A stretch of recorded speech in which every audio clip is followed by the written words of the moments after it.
Hey YouTube world, it's Kirkpatrick. Thanks for dropping in. My channel's mostly about storytelling, and every now and then I do a couple of this old guns. I did one on a Remington 34, and I did one on a Ruger 3-screw Blackhawk 44 Magnum that seems to get views every day. So I'm just a good old boy. Love firearms, especially old revolvers and lever actions, as you can see by some of those. So I thought I'd start doing a little series on the Ruger revolvers, because Ruger revolvers is my passion. Not Colts, but Rugers. Single action revolvers, mainly Blackhawks. So let's get into one tonight. Again, like I said, thanks for dropping in, and we're going to talk about one that's kind of unique, hard to find. You can find one every now and then. They go in and out of production. It's a Ruger single action revolver. It was made in a rifle caliber. Yep, the M1 rifle caliber 30 carbine. That's a 30 carbine cartridge right there. Yep. It's made from 1968 to 1972 in the 3-screw version. There's a 3-screw. 1, 2, 3 screws in the cock. When you cock it, it does this, it's like a Colt action. You go C-O-L-T.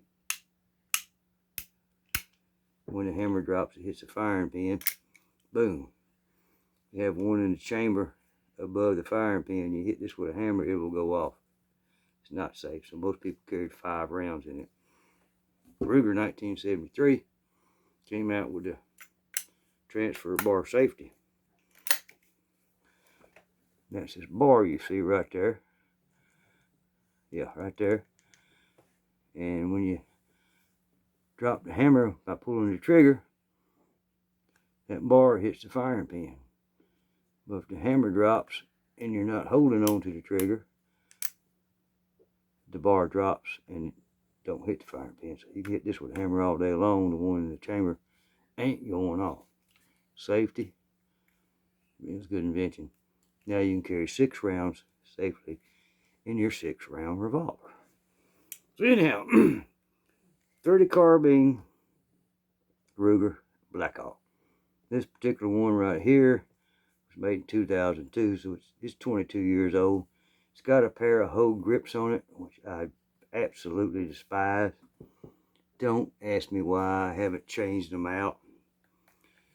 Maybe this video will make me get online and order some. It came like this when I bought it. It was used. But anyway,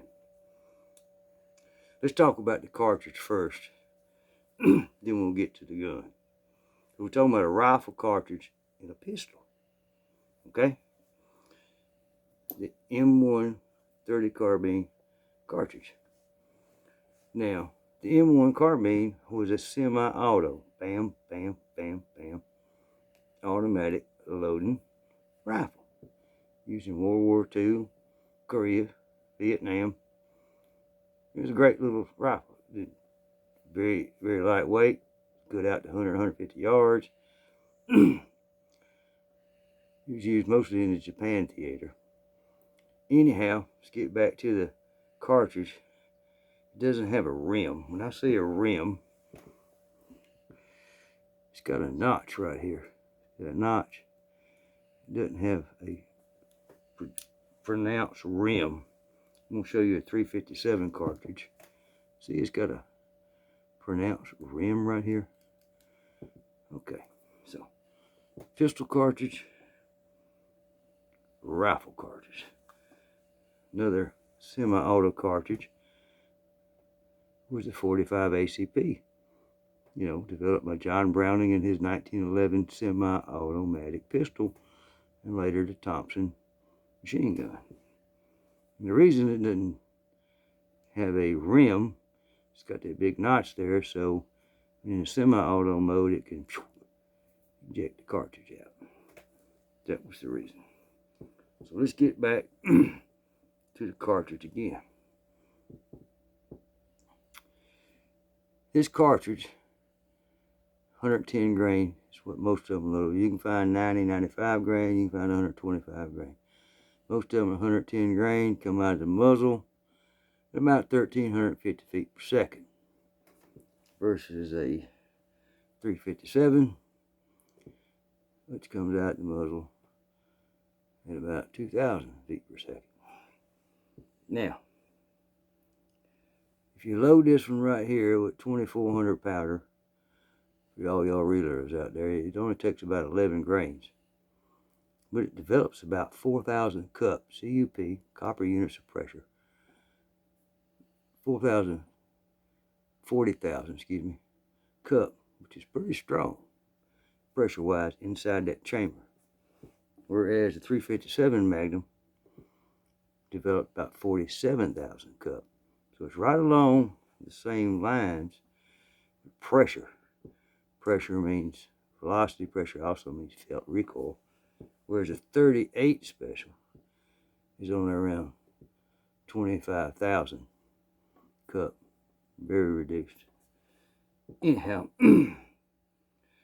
this cartridge can do the job. Though it's not as fast, it doesn't take as much powder. You know, 11 grains, 2,400 in this, versus about 21 grains in that. Yet the pressure is almost equal. Why is that? I'm going to explain to you. All got to do with the way it headspaces. A revolver cartridge headspaces on, when I say headspaces, that when it stops going into the cylinder on the rim. Whereas a rifle cartridge headspace on the shoulder. That's the last little piece of brass before there's a bullet. So let me give you another little example. 44 Magnum cylinder. Okay? This happens to be stainless. 44 Magnum cartridge. Rimmed. Drop it in the chamber. It stops right there. That rim keeps it from going any further. Boop. Also, can't put it in backwards because it won't fit the rim. So the cartridge falls into the chamber and stops on the rim. Versus, let me take the cylinder out of this 30 carbine Ruger versus 30 carbine Ruger. The cartridge drops in. Now, it may look like it's stopping right there like a rim cartridge, but it's not. Because I can put this in backwards. Let's see if I can find a hole here and put it in backwards. See? What it does, it actually stops on the shoulder, like I said, and there's a little bit of groove inside that cylinder right there. If I can do this. Oh, geez. Yeah, okay. Maybe you can see. Can you see a little bit of groove in that cylinder? Near the very end of it. That's what that shoulder sits on. The shoulder sits right there on that groove. That's part of the reason it's got, can keep and sustain that pressure.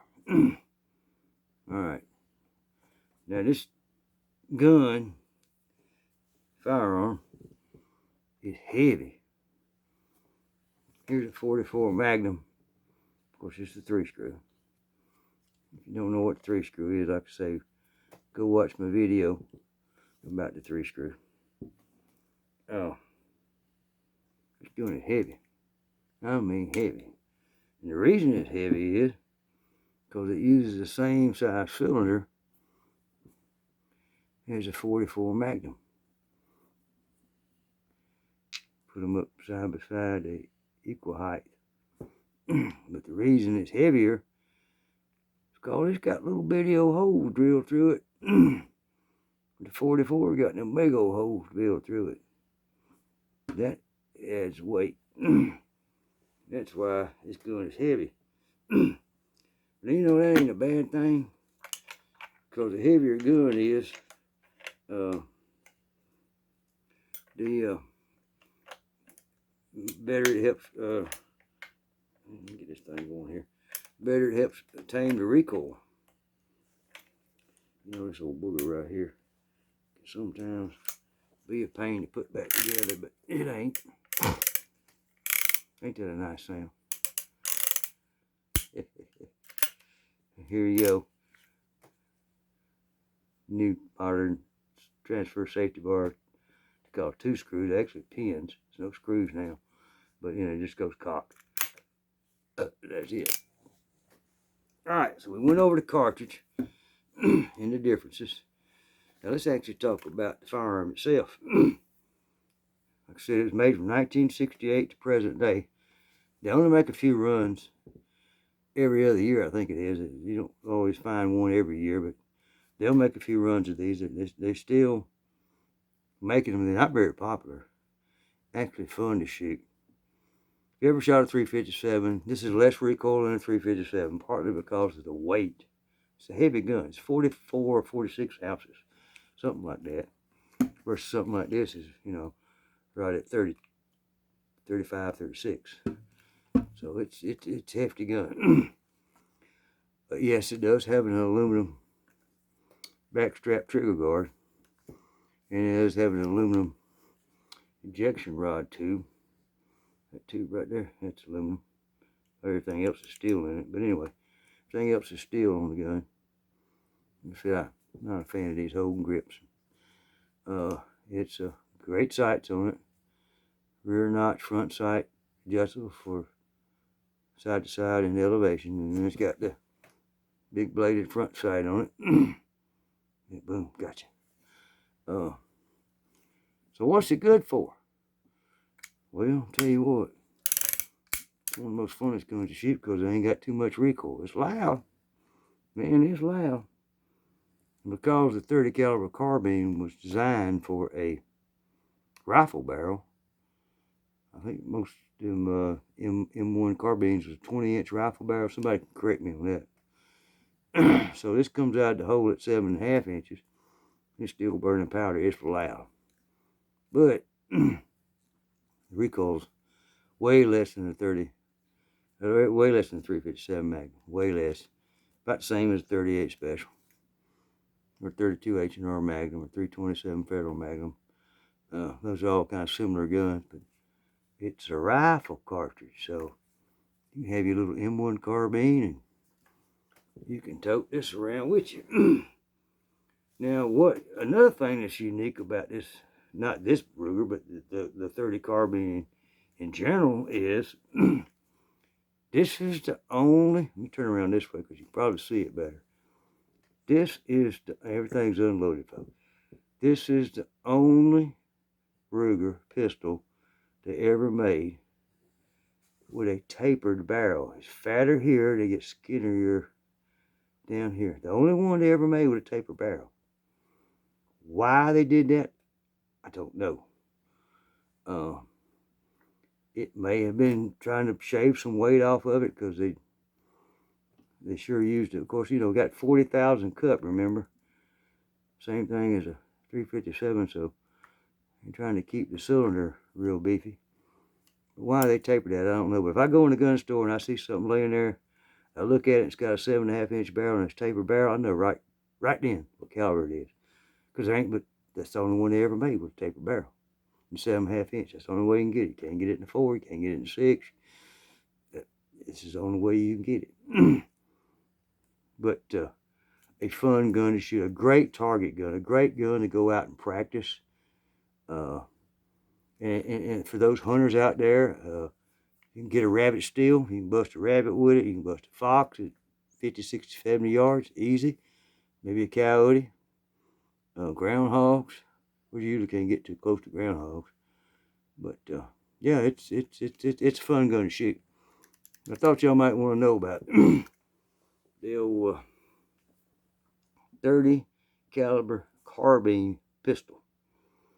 To my knowledge, This is the only rifle cartridge pistol that Ruger has made, with the exception of they made a 9mm and they also made a 45 ACP. But those, I believe, had what they call moon clips. And the moon clip was a clip that kept the cartridge from sliding down into the chamber. You don't need no moon clips for this, because it rests, like I said, the shoulder rests on that little indentation at the end of the cylinder. Tell me what you think. I sure appreciate comments. If I said something wrong, correct me.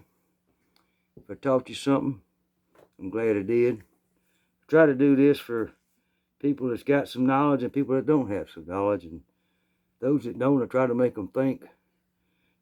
We need more people in the shooting world. We need more people in the shooting sports. You know, guns ain't about killing people. Firearms ain't about that. Firearms is about having a little fun and self-protection if you need it. So, yeah, there it is. In all this glory. 2002. Ruger Blackhawk 30 caliber carbine. Again, thank you for joining me. Hope you learned something. Ed Kirkpatrick, the storyteller. I'm going to start doing some videos about the Rugers. Try to teach some people some things. I think next video I may do, I got some in the works there. We may look at what's the difference between a Blackhawk and a Vaquero Ruger.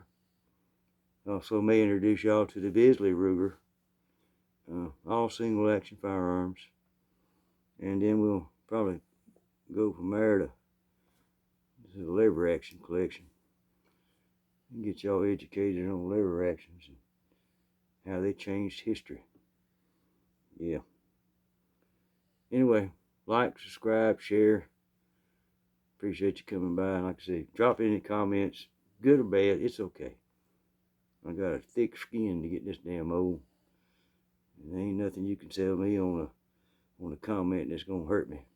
And you may educate me. Yep. Best kept secret on YouTube, guys. Ed Kirkpatrick, thanks for stopping by. God bless everybody. Walk with Jesus. And everything will be alright. Adios.